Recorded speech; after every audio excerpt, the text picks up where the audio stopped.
നമസ്കാരം സുഹൃത്തുക്കളെ, നമ്മളെ RCCB ട്രിപ്പിങ്ങുമായിട്ട് ബന്ധപ്പെട്ടിട്ട് വീഡിയോകൾ ചെയ്യുമ്പോൾ അതിന് താഴെ വരുന്ന ഒരുപാട് കമൻറ്റുകളുണ്ടല്ലോ. നിങ്ങൾ കറക്റ്റായിട്ട് ഇതിൻ്റെ റീസൺ എന്താണെന്ന് പറയാത്തത്, അല്ലെങ്കിൽ ഒരു കംപ്ലയിൻറ്റ് പരിഹരിക്കുന്നതിൻ്റെ മുഴുവനായിട്ടുള്ള വീഡിയോ എന്താണ് ഇടാത്തത്, അത് എന്തുകൊണ്ടാണ് ട്രിപ്പിംഗ് സംഭവിച്ചുകൊണ്ടിരുന്നതെന്ന് നിങ്ങൾ പറയാത്തത് എന്താ എന്നൊക്കെ ഇങ്ങനെ ആൾക്കാർ ചോദിക്കാറുണ്ടല്ലോ. അപ്പോൾ ഇന്നത്തെ വീഡിയോ നമുക്ക് അതുപോലെ ഒരു കാരണമാണ്. നമുക്കിപ്പോൾ RCCB ട്രിപ്പിങ്ങിന് ഒരുപാട് കാരണങ്ങളുണ്ട്. അതിൽ പ്രധാനമായിട്ട് വരുന്ന ഒരു കാരണമാണ് നമ്മുടെ വീഡിയോയിൽ ഇന്ന് ഉൾപ്പെടുത്തിയിരിക്കുന്നത്.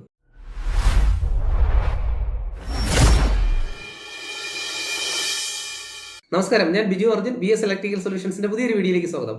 ഇന്ന് നമ്മൾ RCCB ട്രിപ്പിങ്ങിന്റെ ഒരു കാരണത്തെ പറ്റിയല്ലേ പറയാൻ പോകുന്നത്. അത് ഒരു കാരണമല്ല, ഒരുപാട് കാരണങ്ങളുണ്ട് കേട്ടോ. ഒരുപാട് വ്യത്യസ്തമായിട്ടുള്ള കാരണങ്ങളുണ്ട്.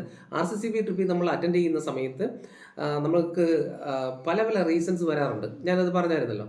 അപ്പോൾ ആ റീസൺസ് എന്തൊക്കെയാണെന്ന് നമുക്ക് ഇപ്പോഴും നമുക്ക് വ്യക്തമാക്കാൻ പറ്റത്തില്ല. അത് കാരണം പലയിടത്തും പല കാരണങ്ങളായിരിക്കും RCCB ട്രിപ്പിങ്ങിന് സംഭവിക്കുന്നത്. അപ്പോൾ നമ്മളൊരു സ്ഥലത്ത് നമ്മളൊരു കംപ്ലയിൻറ്റ് പരിഹരിക്കാൻ പോകുമ്പോൾ അവിടെ നമ്മൾ ഒരു ഷൂട്ടിങ്ങിന് വേണ്ടിയിട്ട് പോകുന്നതല്ല. നമ്മളവിടെ ഒരു കംപ്ലയിൻറ്റ് ക്രിയേറ്റ് ചെയ്ത് വെച്ചിട്ട് അത് കണ്ടുപിടിക്കാൻ പോകുകയല്ല. അതായത് ഒരു പ്ലാൻഡ് ആയിട്ടുള്ളൊരു കാര്യമല്ല നമ്മൾ ചെയ്യുന്ന വീഡിയോ എന്ന് പറയുന്നത്.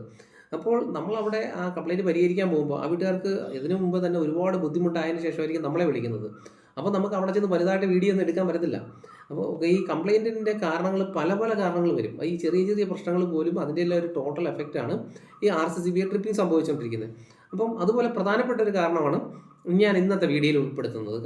പ്രധാനപ്പെട്ട കാരണം എന്ന് പറയുമ്പോൾ നമ്മൾ ഈ ഔട്ട്സൈഡ് വയറിംഗ് ഒക്കെ ചെയ്യുന്നില്ലേ, ഔട്ട്സൈഡ് ഗേറ്റിന് ചെയ്യുന്നുണ്ട്, ഗാർഡൻ ലൈറ്റുകൾ ചെയ്യുന്നുണ്ട്. അങ്ങനെ നമ്മൾ നനയാൻ സാധ്യതയുള്ള ഭാഗങ്ങളിലൊക്കെ വയറിങ് ചെയ്യുന്ന സമയത്ത് പലപ്പോഴും മണ്ണിനടിയിൽ കൂടെയൊക്കെ ഈ കോൺഡ്യൂട്ട് PVC കോൺഡ്യൂട്ട് ഇട്ടിട്ട് അതിനകത്തൂടെ നമ്മുടെ സാധാരണ PVC ഇൻസുലേറ്റഡ് ആയിട്ടുള്ള വയർ, അതായത് നമ്മൾ വീടിനടുത്ത് അകത്തൊക്കെ വയറിങ് ചെയ്യാൻ ഉപയോഗിക്കുന്ന വയർ കൂടുതലായിട്ട് ഉപയോഗിക്കുന്ന നമ്മൾ കണ്ടിട്ടുണ്ട്. അങ്ങനെ വരുന്നിടത്ത് ഈ പൈപ്പിനകത്തേക്ക് വെള്ളവും പൊടിയൊക്കെ പോകാനുള്ളൊരു സാധ്യതയുണ്ട്. അത് കുറച്ച് നാൾ കഴിഞ്ഞ് മഴ വെയിലൊക്കെ കൊണ്ടങ്ങോട്ട് വരുമ്പോഴത്തേക്കും അവിടെ കൊണ്ട് ഇൻസുലേഷൻ്റെ ക്വാളിറ്റി നഷ്ടപ്പെടുകയും പിന്നെ അത് ട്രിപ്പിങ്ങിന് ഒരു കാരണമായിട്ട് വരും. അപ്പോൾ മണ്ണിനടിയിൽ കിടക്കുന്ന വയർ ഒരു കാരണമാണ്. പിന്നെ വരുന്നത് എന്ന് പറഞ്ഞാൽ ഈ നമ്മൾ ഈ ലൈറ്റ് ഫിറ്റിങ്ങുകൾ ചെയ്യത്തില്ലേ, മതിലിനകത്താണെങ്കിലും ഗേറ്റ് ലൈറ്റ് ആണെങ്കിലും ഗാർഡൻ ലൈറ്റ് ഒക്കെ ചെയ്യുന്ന സമയത്തും ആ ലൈറ്റിൻ്റെ ക്വാളിറ്റി ഒരു പ്രധാന ഘടകമാണ്. IP65 66 അതിന് മുകളിലോട്ടുള്ള ഒന്നും ഉപയോഗിച്ചില്ല എന്നുണ്ടെങ്കിൽ ഉറപ്പായിട്ട് ആ ലൈറ്റിനകത്ത് വെള്ളം കയറും, അല്ലെങ്കിൽ ഈർപ്പം പിടിക്കും. ഈർപ്പം പിടിച്ചു കഴിയുമ്പോൾ അതിലൂടെ കറണ്ട് ലീക്കേജ് വരാനും അത് ട്രിപ്പിങ്ങിന് കാരണമായിട്ട് വരും. ഞാൻ 1-2 ഉദാഹരണങ്ങളാണ് ഞാനിവിടെ കാണിക്കുന്നത്. ഇതിപ്പോൾ കൊല്ലത്തും അതുപോലെ തൃശ്ശൂരും ചെയ്ത ഓരോ വർക്കിൻ്റെ ചില ഭാഗങ്ങളാണ് ഞാൻ ഈ കാണിച്ചുകൊണ്ടിരിക്കുന്നത്. അവിടെയൊക്കെ സംഭവിച്ചിരിക്കുന്നത് തന്നെയാണ്. നമ്മൾ ഈ മതിലൊക്കെ കൊണ്ടുവന്ന് ലൈറ്റുകൾ ഫിറ്റ് ചെയ്യുന്ന സമയത്തും വയർ പുറത്തേക്ക് ഇടുന്നു. അത് സാധാരണ PVC ഇൻസുലേഷൻ വയർ തന്നെയാണ്.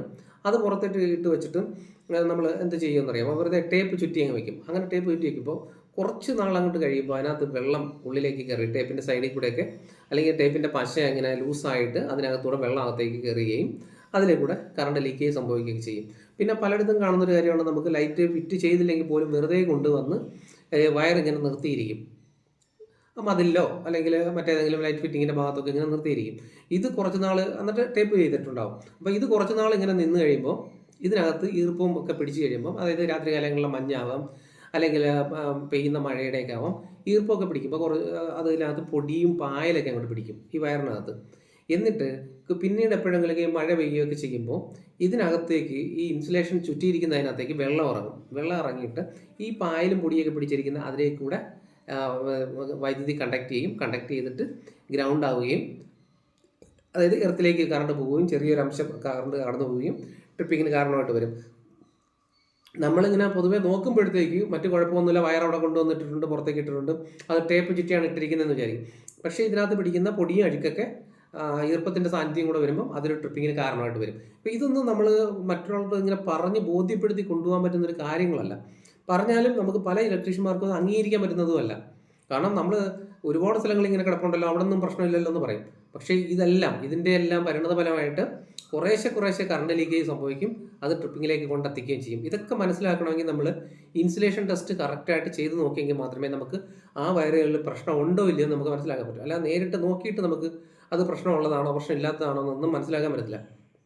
പിന്നെ നമ്മൾ ചെയ്യുന്ന ഒരു കാര്യമാണ്, ഈ ഔട്ട്സൈഡ് ലൈറ്റ് ഫിറ്റ് ചെയ്യുന്നതിനകത്തൊക്കെ നമ്മൾ വേണ്ടത് വെള്ളം ഒഴിച്ചു നോക്കും. സാധാരണ രീതിയിൽ ചിലപ്പോൾ അവിടെ ഈർപ്പത്തിൻ്റെ സാന്നിധ്യമൊന്നും ഇല്ലെങ്കിലും നല്ല വെയിലൊക്കെ ഉള്ള സമയമാണെങ്കിലും പിന്നീട് മഴ പെയ്യുകയോ മറ്റോ ചെയ്യുമ്പോൾ പ്രശ്നമാവുമോ എന്നറിയാനായിട്ട് നമ്മൾ ലൈറ്റിലൊക്കെ വെള്ളം ഒഴിച്ച് നോക്കാറുണ്ട്. അങ്ങനെയും നമുക്ക് ആ ഇൻസുലേഷൻ വാല്യൂ കുറയുന്നതായിട്ട് കാണാം. നമ്മൾ വെള്ളം ഒഴിക്കുമ്പോൾ ട്രിപ്പ് ആവണമെന്നില്ല, പക്ഷേ ആ അവിടുത്തെ ഇൻസുലേഷൻ വാല്യൂ കുറയുകയും ലീക്കേജ് വരികയും അവിടെ ട്രിപ്പിങ്ങിന് കാരണമാവാനുള്ളൊരു ഒരു കാരണം കൂടെ അതാകും.